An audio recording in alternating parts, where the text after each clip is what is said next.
नमस्कार, मैं जर्नलिस्ट रोहित शर्मा। आप मेरे साथ में हैं दिल से रोहित चैनल में। दोस्तों, कुछ महत्वपूर्ण जानकारियों के साथ आपके सामने हाजिर हुआ हूं। बड़ी जानकारी तो ये है कि आज हाईकोर्ट में एसआई भर्ती परीक्षा के मामले को लेकर जो सुनवाई हुई, उसमें हाईकोर्ट ने अब 1 जुलाई तक सरकार को अपना पक्ष रखने का समय दिया है। यानी अब इस मामले की 1 जुलाई को सुनवाई होगी। इससे पहले राजस्थान सरकार की ओर से हाईकोर्ट में प्रार्थना पत्र प्रस्तुत किया गया और समय मांगा गया। सरकार की ओर से कहा गया कि अभी इस पूरे मामले में स्टडी कंप्लीट नहीं हुई है इस पूरे विषय पर, तो थोड़ा हमें और समय दीजिए बाकायदा। उसके बाद में हाईकोर्ट ने अब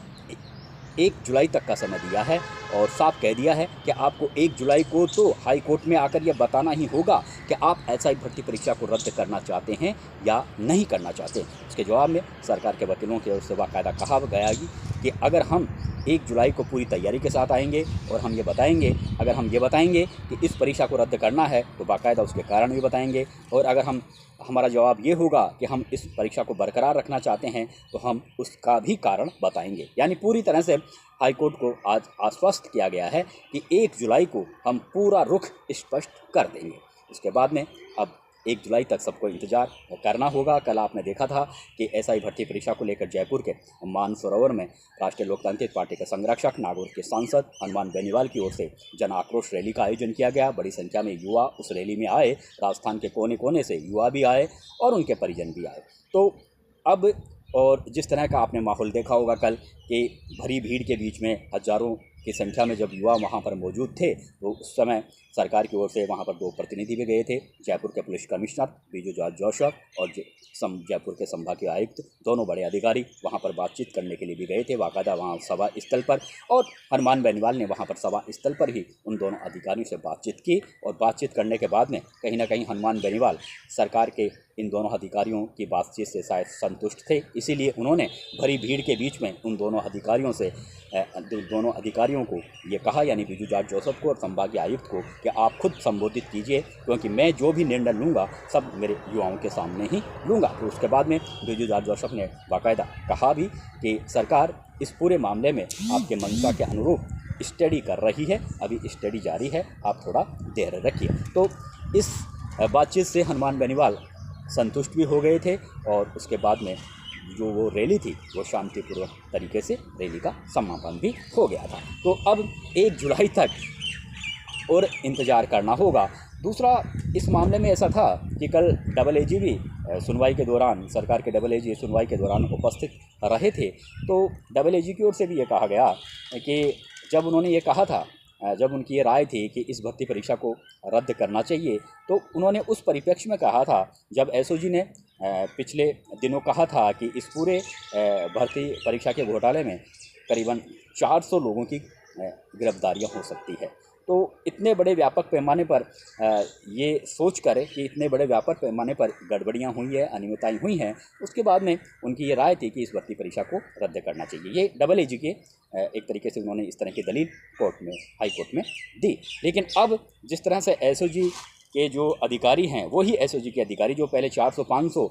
लोगों की गिरफ्तारी की बात कह रहे थे, अब वो कह रहे हैं कि अभी मामला इतना ज़्यादा गंभीर नहीं दिख रहा, उनकी जांच अभी जारी है और वो मामला कहीं ना कहीं अभी 55 ट्रेनिंग इंस्पेक्टर गिरफ्तार हुए हैं और भी गिरफ्तारियां हुई है, टोटल 100 के आसपास गिरफ्तारियां हुई है। लेकिन उतने बड़े पैमाने पर जो पहले एसओजी बता रहा था कि करीबन 400 आरोपी इसमें गिरफ्तार हो सकते हैं, ऐसा अभी है नहीं। तो शायद उसी के आधार पर अब डबल एजी ने ये कहा है कि अब एक बार फिर से इस पूरे मामले की थोड़ी एक बार फिर से नए सिरे से स्टडी करनी होगी, सोचना होगा। तो शायद यही सोचकर उन्होंने अब 1 महीने का समय और मांगा राजस्थान सरकार ने हाईकोर्ट से, और हाईकोर्ट ने वो समय दे दिया। लेकिन कल जो रैली हुई वो कमाल की रैली थी। वैसे आज बाड़मेर में कांग्रेस पार्टी की ओर से भी रैली का आयोजन किया जा रहा है और उसमें तमाम दिग्गज नेता वहां पर मौजूद हैं। अशोक गहलोत, हरीश चौधरी, हेमाराम चौधरी, गोविंद सिंह डोटासरा, रंधावा, तमाम जो बड़े नेता हैं वहाँ पर मौजूद हैं। लेकिन देखने वाली बात यह है, अभी तक मेरे पास वहाँ से पूरा आंकड़ा नहीं आया है, मैं रैली में नहीं जा पाया, लेकिन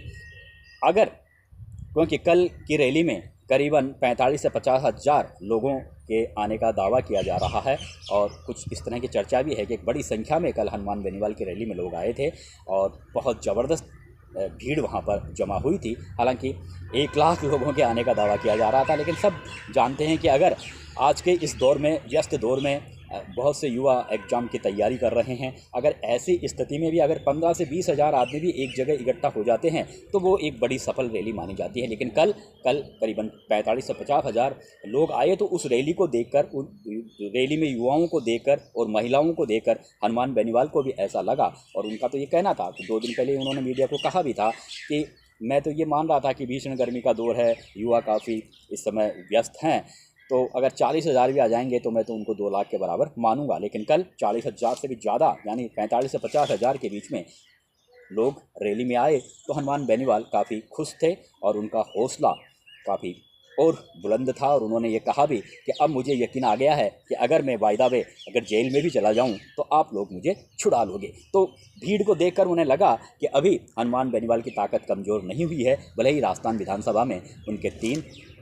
अभी उनका एक भी विधायक नहीं हो, लेकिन कहीं ना कहीं जो राजस्थान का युवा है वो हनुमान बेनीवाल से जुड़ा हुआ है। और राजनीतिक गलियारों में भी इसी तरह की चर्चा है कि जिस तरह से कल बड़ी संख्या में युवा आए, हनुमान बेनीवाल ने ये भी कहा कि अगर मैं मेरे स्तर पर वाहनों की व्यवस्था करता तो जिस तरह से ये भीड़ जमा हुई है, हो सकता है 20 लाख लोग इस रैली में आ जाते। ये दावा उन्होंने कहा। मैंने तो कुछ कहा ही नहीं, मैंने तो सिर्फ एक अपील की थी लोगों की, युवाओं को, और वो बाकायदा मेरी अपील पर अगर इतनी बड़ी संख्या में आए हैं तो निश्चित रूप से एक इसके 2 मायने निकलते हैं। एक तो ये कि युवा इस एसआई भर्ती परीक्षा को रद्द करवाना चाहते हैं, दूसरा ये कि युवा अभी भी उनके साथ में युवाओं का अटैचमेंट है। और होगा क्यों नहीं, क्योंकि वो युवाओं को लेकर, किसानों को लेकर, मजदूरों को लेकर और गरीब निर्धन लोगों को लेकर हनुमान बेनीवाल अक्सर हमें सड़कों पर नजर आते हैं, और यही उनकी पॉपुलैरिटी का कारण है। जैसे डॉक्टर किलाल मीणा की जैसे उनकी भी एक अलग से ही दिनचर्या है, जीवन शैली है, और अलग से उनका राजनीति करने का अंदाज है, ठीक उसी तरह से हनुमान बेनीवाल का अंदाज है। तो निश्चित रूप से कहीं ना कहीं जो कल की रैली में जिस तरह से की भीड़ उमड़ी, उस भीड़ को देखकर भारतीय जनता पार्टी और कांग्रेस पार्टी दोनों के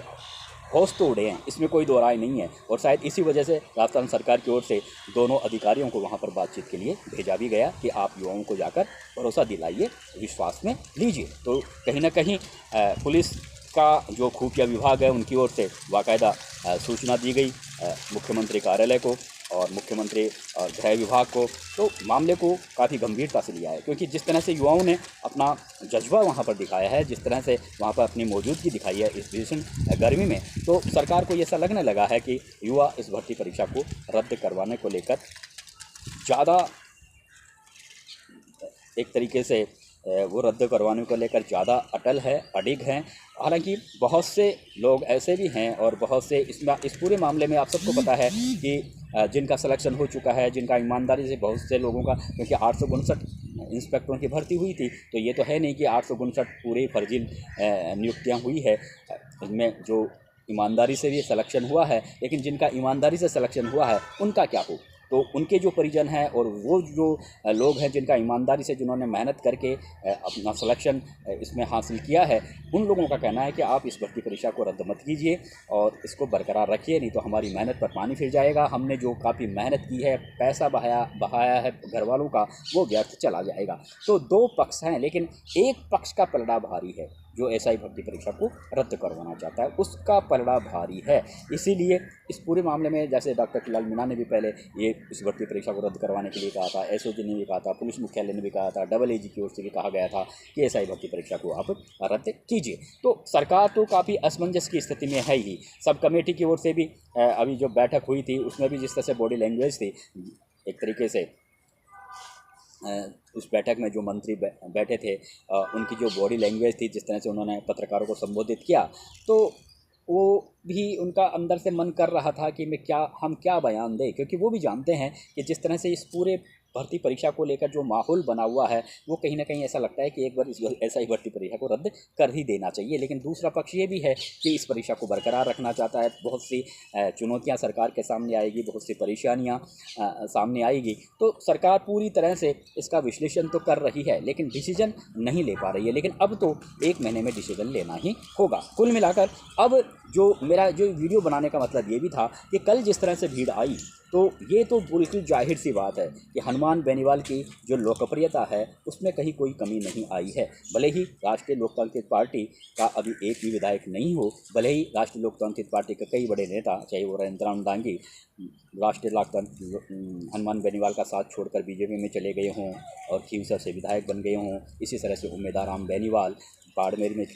कांग्रेस पार्टी से चुनाव लड़े, लोकसभा का और चुनाव जीत गए हों, और बहुत से नेता पार्टी छोड़कर जा चुके हैं। लेकिन पार्टी का जो संगठन है वो ज़रूर थोड़ा सा गड़बड़ाया है, लेकिन जो अटैचमेंट है युवाओं का, लोगों का जो अटैचमेंट है वो कहीं ना कहीं हनुमान बेनीवाल के प्रति पहले की तरह ही है। और ख़ास तौर से जाटों की, अगर कल की रैली में मैं गया था बाकायदा, अगर मैंने वहाँ पर जो देखा तो जाट बिरादरी के युवा वहाँ पर ज़्यादा थे। तो जाहिर सी बात है, हालांकि अभी जाट समाज में भी नेता बनने की होड़ लगी हुई है। हरीश चौधरी कहते हैं मैं बड़ा नेता, गोविंद सिंह डोटासरा कहते हैं मैं बड़ा नेता, हेमाराम चौधरी काफ़ी बुजुर्ग हैं, पूर्वी राजस्थान के काफ़ी कद्दावर जाट नेता हैं। मैं उनके बारे में ज़्यादा नहीं बोलूँगा क्योंकि काफ़ी बहुत साफ सुथरी छवि के राजनेता है, काफ़ी कद्दावर राजनेता है, लेकिन उन्हें भी जाटों का एक बड़ा नेता वो भी रहे हैं और उन्हें भी हम मान सकते हैं। लेकिन वर्तमान परिप्रेक्ष्य में अगर देखा जाए तो कल का जो पूरा माहौल था रैली में, वो पूरी तरह से ये बता रहा है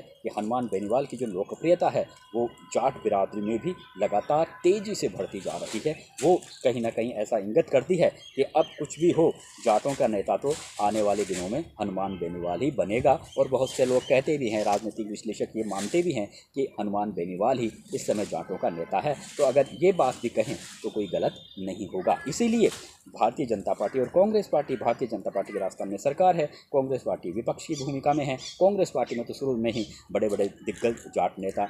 रहे हैं और आप सबको पता है कि उम्मीदवार बेनीवाल जो राष्ट्रीय लोकतांत्रिक पार्टी के थे, हरीश चौधरी ने किस तरह से एक दाव खेला और उम्मीदवार बेनीवाल को कांग्रेस में शामिल करवा के उन्हें टिकट दिया और वो चुनाव जीत भी गई।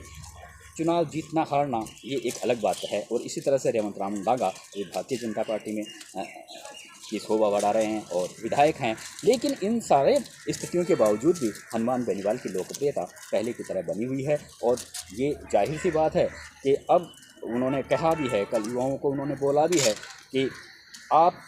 मेरा साथ दीजिए, मैं आपके भरोसे ही लड़ाइयाँ लड़ता हूँ, अकेला लड़ाई लड़ूंगा लेकिन मुझे आपके साथ की ज़रूरत है। तो वो कहीं ना कहीं इस रैली के माध्यम से, ये तो जाहिर सी बात है, पॉलिटिकल आदमी कोई भी अगर पॉलिटिक्स करता है तो वो अपनी पार्टी के बारे में भी सोचता है। और ये शायद उन्हें अब भरोसा हो गया है कि भले ही अभी राष्ट्रीय लोकतांत्रिक पार्टी का अभी एक भी विधायक नहीं हो, लेकिन राजस्थान में राष्ट्रीय लोकतांत्रिक पार्टी अभी कमज़ोर नहीं हुई है, कमज़ोर हो भी गई है। तो अब फिर से वो एक तरीके से उसको मजबूती देने के लिए जिस तरह से युवा उनकी पार्टी से जुड़ रहे हैं, तो वो कहीं ना कहीं उनके लिए काफ़ी फ़ायदेमंद साबित होगा। और शायद इसी वजह से उन्होंने वो जानते हैं कि राजस्थान का युवा और महिलाएं, कल की रैली में महिलाएं भी बड़ी संख्या में थी, तो महिलाओं को देख कर भी उन्होंने कहा कि अब उन्हें भरोसा हो गया है कि महिलाएं जब उन महिलाओं का जब उन्हें इतनी बड़ी तादाद में समर्थन मिलने लगा है, तो आने वाले दिनों में वो निश्चित रूप से राजस्थान में टॉप पर पहुंचेंगे और कोई बड़ी बात नहीं, राष्ट्रीय लोकतांत्रिक पार्टी की सरकार ही बन सकती है अगर महिलाओं का और युवाओं का उन्हें साथ मिला तो। कुल मिलाकर हनुमान बेनीवाल कल की रैली से काफ़ी आश्वस्त थे, काफ़ी खुश थे, उनके हौसले और बुलंद हो गए हैं। लेकिन यहाँ पर भारतीय जनता पार्टी की सरकार है, विपक्ष में कांग्रेस पार्टी की सरकार है, तो जिस तरह से ये रैली में जो युवा आए हैं और अभी विधानसभा चुनाव होने में काफ़ी लंबा समय बाकी बचा है क्योंकि 2028 में विधानसभा चुनाव होने वाले हैं, तो ये जो गैप है, अगर इस गैप में हनुमान बेनीवाल इसी तरह से मुद्दे उठाकर युवाओं का, किसानों का, मजदूरों का और हर जाति बिरादरी के लोगों का समर्थन हासिल करने का प्रयास करेंगे, तो जाहिर तौर पर ये कह सकते हैं कि 2028 में एक बार फिर से बड़ी टक्कर दे सकती है कांग्रेस पार्टी को और बीजेपी को राष्ट्रीय लोकतांत्रिक पार्टी विधानसभा चुनाव में। और शायद इसी वजह से कल की रैली को देखकर कांग्रेस और बीजेपी दोनों दलों के रणनीतिकारों के चेहरे उतर गए। नमस्कार दोस्तों।